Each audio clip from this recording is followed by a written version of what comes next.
Hola, ¿qué tal? Muy buenos días y bienvenidos a Directo América de France 24. Muchísimas gracias por elegirnos para estar informados en la mañana de este domingo.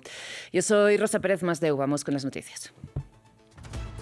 El ejército de Israel mató al menos a 11 personas con nuevos bombardeos contra la Franja de Gaza en medio del supuesto cese el fuego. Israel señala la presencia de presuntos terroristas cerca de sus tropas para justificar los ataques. Ampliamos desde Jerusalén. Y concluye la conferencia de seguridad de Múnich con las relaciones transatlánticas y la guerra en Ucrania en el centro de la agenda. La jefa de la diplomacia europea señala que los países de la Unión no están listos para dar una fecha de ingreso a Ucrania. Y en Francia, Macron insta a la calma tras el asesinato de un joven vinculado a la extrema derecha en Lyon, tras una protesta contra la eurodiputada franco-palestina Rima Hassan de la Francia Insumisa, partido que el gobierno ha calificado de extrema izquierda por primera vez.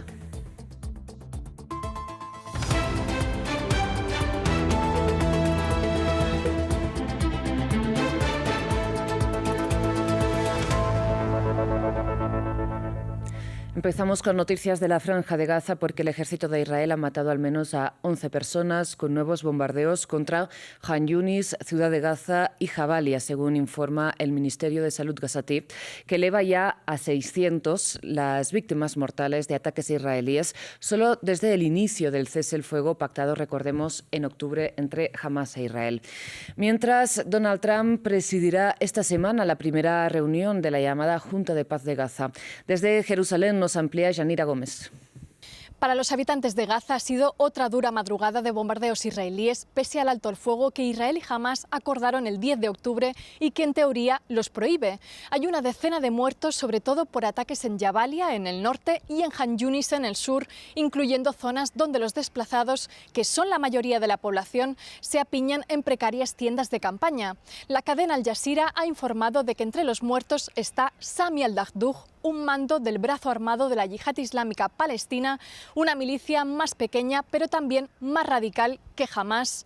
Desde hoy son más de 600 los muertos palestinos en Gaza en 4 meses de supuesta tregua, en su mayoría mujeres y menores, además de 1.600 heridos. Israel ha justificado esta reciente tanda de ataques como una clara vulneración previa de Hamas. Dice que identificó a varios milicianos refugiándose entre escombros cerca de sus tropas, probablemente tras salir de un túnel donde permanecían escondidos desde antes de la tregua. Esto ha sido al este de la línea amarilla, es decir, en el 58% de Gaza que controla Israel, una situación que no tiene ninguna perspectiva de cambio. Y es que el acuerdo de Trump sigue siendo vulnerado día tras día sin consecuencias. El gobierno de Netanyahu ni siquiera ha permitido aún entrar a Gaza al comité de tecnócratas palestinos que debe reemplazar a Hamas en la gestión cotidiana de 2 millones de gazatíes necesitados de todo. Por el cruce de Rafah con Egipto, que reabrió Israel hace 2 semanas por presión de Washington, está dejando pasar a gazatíes de forma intermitente, con restricciones y muy por debajo de las cifras que se esperaban.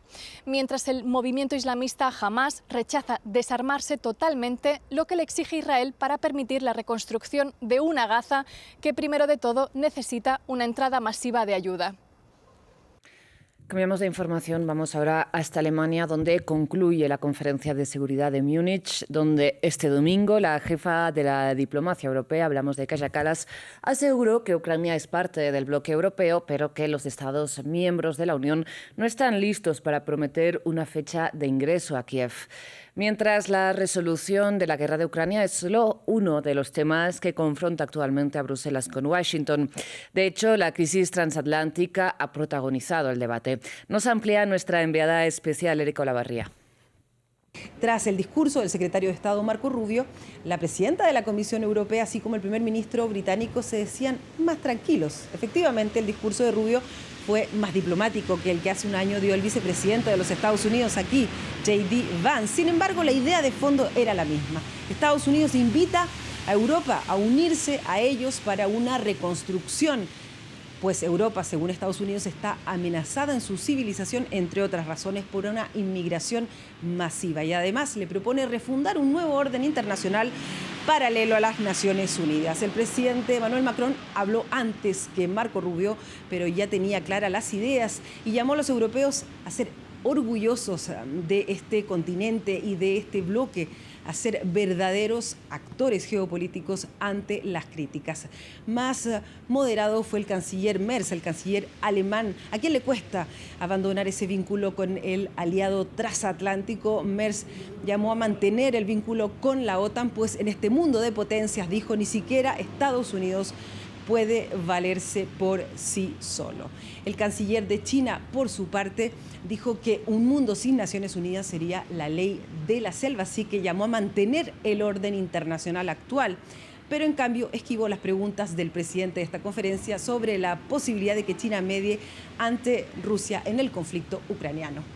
Esta conferencia es también una serie de eventos paralelos y sin duda la sorpresa la dio Reza Pahlavi, el heredero del Shah de Irán, que ayer reunió en Múnich a más de 200.000 personas.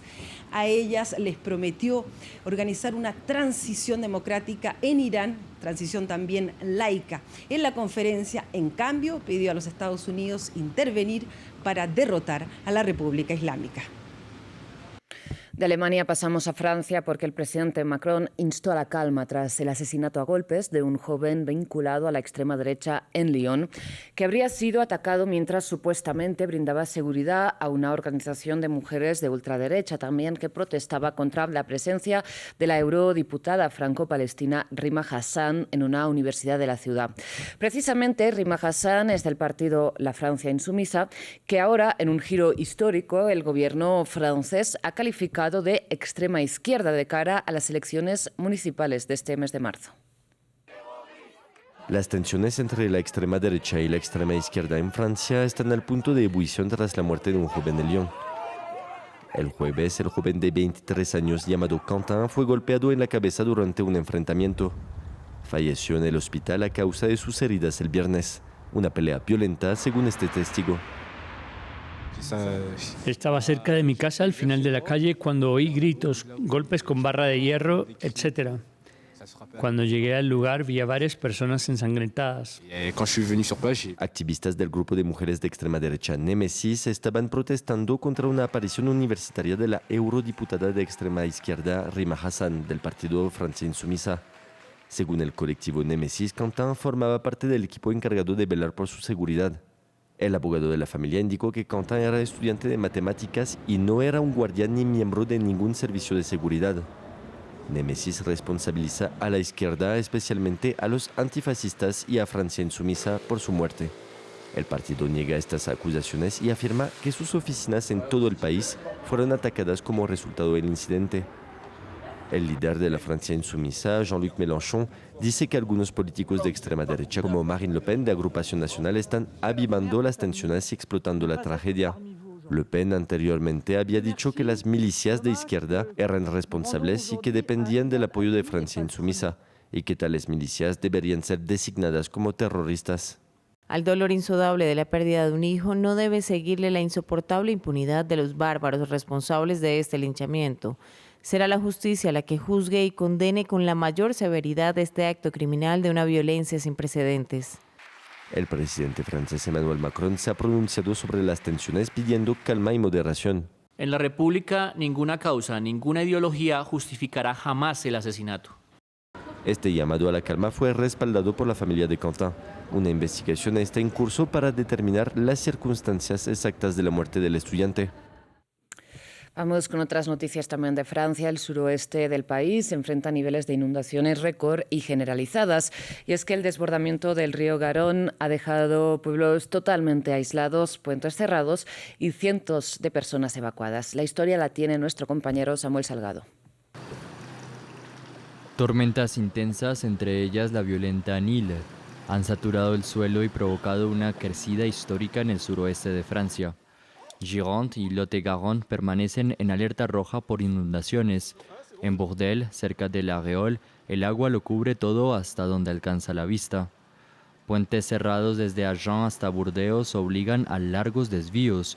En Lot-et-Garonne, evacuaciones preventivas por fragilidad de diques han afectado ya a más de 500 personas solo en Aiguillon, sumándose a otras 900 en el departamento.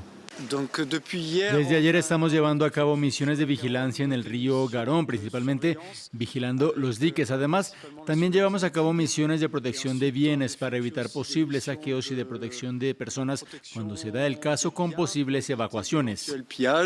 En varios municipios los habitantes están completamente aislados. Sin embargo, muchos ya conocen estas situaciones. En 2021 vivieron inundaciones graves, pero menores que las actuales. El nivel en la Réole alcanzó casi 10 metros el sábado, superando ya en algunos registros a la anterior inundación. Como habrán notado, el nivel de agua no ha bajado. De hecho, ya lo esperábamos. Las autoridades advierten que si el agua sigue subiendo, rebasará los diques y la situación se complicará drásticamente. Las crecidas alcanzarán su pico este fin de semana, mientras continúan múltiples alertas por viento, nieve y avalanchas. Enseguida regresamos.